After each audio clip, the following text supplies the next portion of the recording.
જિલ્લાના સાગબારા તાલુકાના સેલંબા ખાતે આવેલા નર્મદા ખેડૂત સહાય કેન્દ્રમાં રાસાયણિક ખાતરની અછતને લઈ ખેડૂતોએ હોબાળો કર્યો હતો।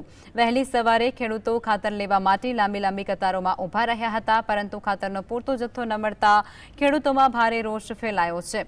ખેડૂતોએ જણાવ્યું કે છેલ્લા 1 મહિનાથી રાસાયણિક ખાતર મળતું નથી અને એક કે પછી 2 બેગ આપી અને કેન્દ્ર દ્વારા ખાતરનું વિતરણ બંધ કરી દેવાય છે। હાલ પાકો માટે ખાતરની ખાસ જરૂરિયાત હોવા છતાં પૂરતું ખાતર ન મળતા ખેડૂતોને ધક્કા ખાવા પડે છે। આ સાથે જ પરિસ્થિતિને ખેડૂતોમાં નારાજગી વધારી છે અને તેઓએ તાત્કાલિક ખાતરનો પુરવઠો પૂરો પાડવાની માંગ કરી છે। ખાતર તો એમ તો મળે છે, પણ આપણે કેવું અઠવાડિયામાં 2-3 દિવસ ગાડી આવે તો એ આપણે બધાને મતલબ બહુ જનમેદની હોય તો એ લોકોને જે રીતે પૂરું પડે લાઇનમાં આવીને એ રીતે આપણે જે અઠવાડિયામાં 2 ગાડી આવે 3 ગાડી આવે એ પ્રમાણે આપણે વેચાણ કરીએ છીએ।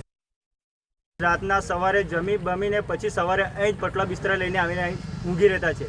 તેમાં લેડીઝથી માંડીને વૃદ્ધ, દાદીઓ, છોકરીઓ, જેન્ટ્સ, વડીલો બધા જ અહીં આવીને ઊંઘી રહેતા છે। મહિનો થઈ ગયેલો છે। આજની તારીખમાં અમે ખેડૂત તરીકે અમે કામ કરતા છે। અમને રૂપિયાની જરૂર નથી, અમને ખાતરની જરૂર છે।